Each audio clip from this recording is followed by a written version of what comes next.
How to prevent synthetic identity theft. Synthetic identity theft puts a new twist on regular identity theft. While this form of fraud still relies on stealing valid social security numbers, the fraudster creates a new name and birthdate to associate with that number, creating a fake, synthetic identity. Synthetic identity theft is a long game because the thief must build a positive credit history for the new identity.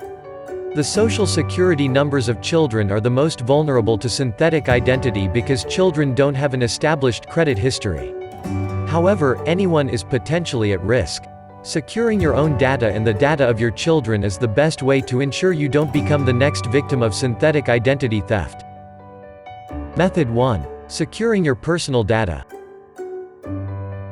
Create complex passwords for your online accounts. Choose a password that would be difficult for anyone to guess. Passwords that use a combination of letters, numbers, and special characters tend to be the most secure. If the account is case-sensitive, include upper and lower case letters as well. Most computers and electronic devices are equipped with a password manager feature that will come up with strong passwords for you. This takes some of the pressure off of you to constantly come up with a unique password for every online account, and you should have a unique password for every account you have. Password managers also store your passwords in an encrypted file. However, if you use a password manager, keep in mind that anyone who has access to your computer or device potentially has access to all of your passwords as well. Set a strong password and use thumbprint or face recognition to keep your computer or other device locked when you're not using it. Keep your computer, network, and devices up to date. Hackers often exploit weaknesses in computer operating systems to access computers and other electronic devices and steal data. Programmers work quickly to correct these problems so the operating system remains secure. However, if you don't update your system in a timely fashion, your data remains vulnerable. Set up automatic updates if you don't want to worry about it. Usually, you can schedule automatic updates to occur at a time when you aren't using your computer or device, such as 2 a.m., so it won't interrupt any work you might be doing. If you don't want to set up automatic updates, make it a habit to check for updates before you start using your computer or other devices each day. Transmit personal data only when on a private, secured network. If a hacker can get onto a computer or Wi-Fi network, they will likely be able to get into your computer or other devices as well. If you need to access financial accounts or send sensitive information, wait until you're on a secure private network to do so. Make sure any website where you enter personal data is secure as well. Look for a lock in the browser window next to the URL. A secure URL also starts with HTTPS.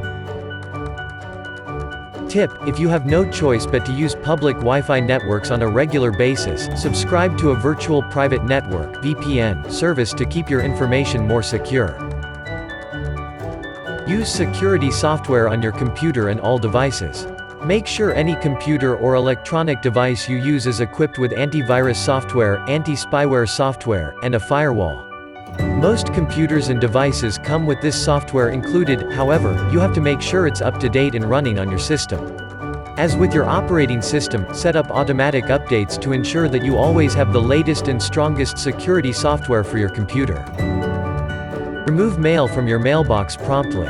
Identity theft is not just a digital problem. Fraudsters can get a lot of information about you simply by stealing your mail. If you don't have a lock on your mailbox, make sure you get it every day. If you do have a locked mailbox, make sure the lock is in working order and your mailbox key is secure. If the lock is broken, replace it. If you're a renter, talk to your landlord. Shred documents with personal data on them before throwing them out. Identity thieves are not above going through the trash.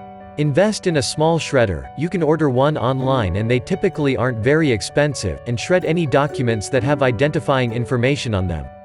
For added security, soak the shreds in water before throwing them out. You can also call a document security company to shred and dispose of your documents for you, although this is an unnecessary expense for most individuals. Confirm the identity of callers or email senders. For an identity thief, sometimes it's as easy as calling you and pretending to be an employee of your bank or credit card company. They ask you to verify your information, which in turn gives them the information they need to steal your identity. Refuse to give personal information to anyone who calls you if you haven't somehow confirmed their identity. One of the easiest ways to confirm that a call or email actually came from a company is to call the company yourself. Use the information you have, not any information that might have been given to you by the caller or included in the email. For example, call the customer service number on the back of your credit card and ask if they've been trying to get in touch with you about your account. Limit the documents you carry with you. Assume that any document you carry with you can be taken or accessed and copied by someone else. Don't carry identification that you don't need for a specific purpose, and only carry the bank cards you're planning on using. For example, it is very rare that you would need to carry your social security card around with you. Typically, this can be left at home in a safe place. Likewise, if you're not traveling out of the country, you shouldn't need to carry your passport with you. Avoid oversharing on social media. An identity thief can learn a lot about you by going through your social media pages. Generally, limit posts shared to people you know. If you do share public posts, make sure they don't include any names or other personally identifying information. For example, you want to be cautious about sharing your birthday or how old you are.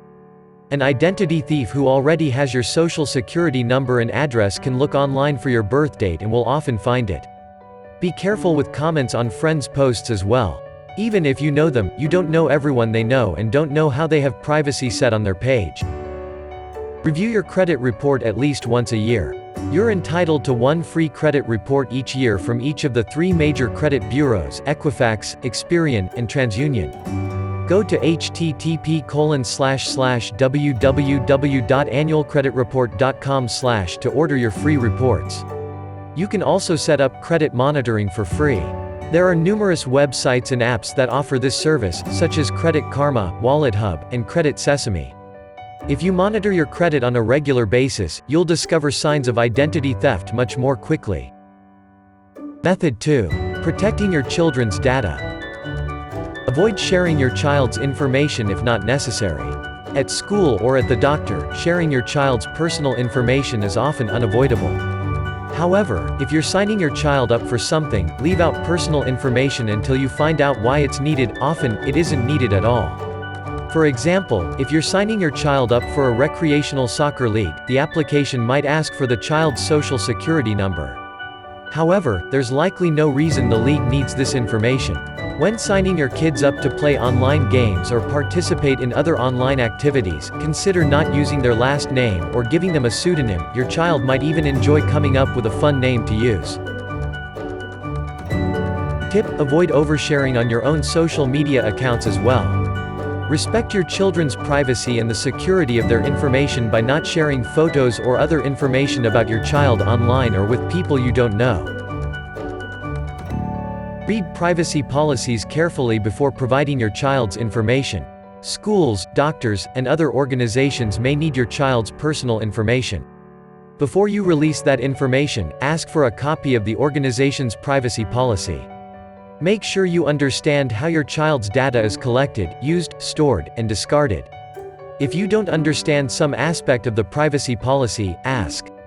If the person you ask doesn't know, they can point you to someone who does. Don't release your child's information until you're comfortable that the information is being adequately secured. Use your own information instead of your child's whenever possible. If you're signing your child up for a rewards program or online game, you can usually use your own information instead of your child's. If possible, let them help create the username or screen name. For example, if your child wants to join the rewards club at your local game store, set up the account in your name rather than your child's name. Then, you can give your child the card so they can redeem the rewards they earn. Using your own information and setting the password also gives you the ability to monitor your child's activity on the site or with the program, because they can't log on unless you're there. Keep important documents in a safe or lockbox. Secure documents such as birth certificates, passports, and social security cards in your home unless you're using them. If you need these documents to establish your child's identity, carry them yourself and put them back under lock and key when you return home. Never give them to your child to manage, no matter how mature and responsible your child is. Don't leave copies lying around either.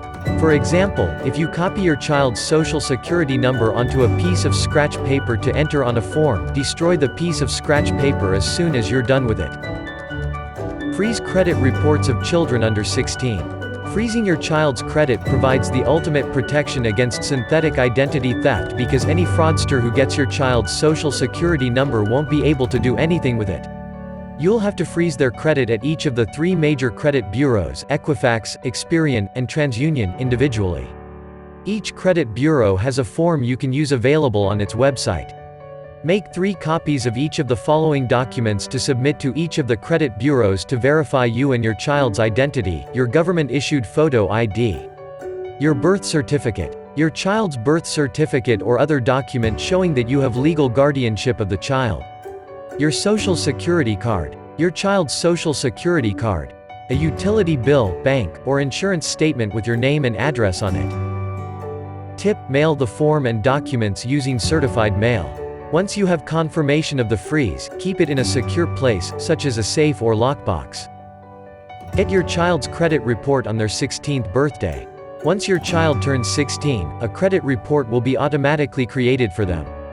If you haven't already created a credit report for your child to freeze it, you can get a free copy from each of the 3 major credit bureaus. Because your child likely won't have an automatically generated credit report yet, you usually have to contact each of the 3 credit bureaus individually to request the report. The toll-free numbers are Equifax 866-640-2273, Experian 888-397-3742, TransUnion 833-395-6938. Method 3. Detecting synthetic identity theft. Dispute credit report entries you don't recognize. When you access your credit report, check each entry against your own records. If you don't have any record of a debt or open account referenced on your report, contact both the credit bureau and the company that reported the information and dispute it. Make your dispute in writing and keep copies of all communication you have regarding the dispute. Contact information for the company that reported the information will be included on your credit report. Sometimes contacting the company directly will get faster results, since the credit bureau has to contact the reporting company anyway. Each of the 3 major credit bureaus allows you to dispute items on your credit report directly from their website. However, you still want to make sure you're printing or saving digital copies of all communications. Tip: check your inquiries as well. An inquiry you're not familiar with could be a sign that someone has your information and is trying to use it. Too many inquiries can also have a negative effect on your credit score. Evaluate government notices or denials of benefits. If you're denied benefits or get a notice from the government that the social security number you provided is already in use, this is often a sign that you or your child is the victim of synthetic identity theft. Fraudsters also use social security numbers to apply for government benefits or even file taxes in hopes of getting a refund. For example, an identity thief with your child's social security number could create a synthetic identity to attach to that number, then claim the child as a dependent on their taxes, making them eligible for the dependent child credit. If you get a notice from the IRS or from Social Security, read it carefully and follow the instructions. Look for pre-approved credit offers in a child's name.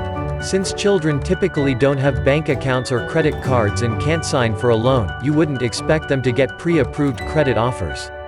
If they happen to get one, it could be a sign that someone else is using your child's social security number for fraudulent purposes.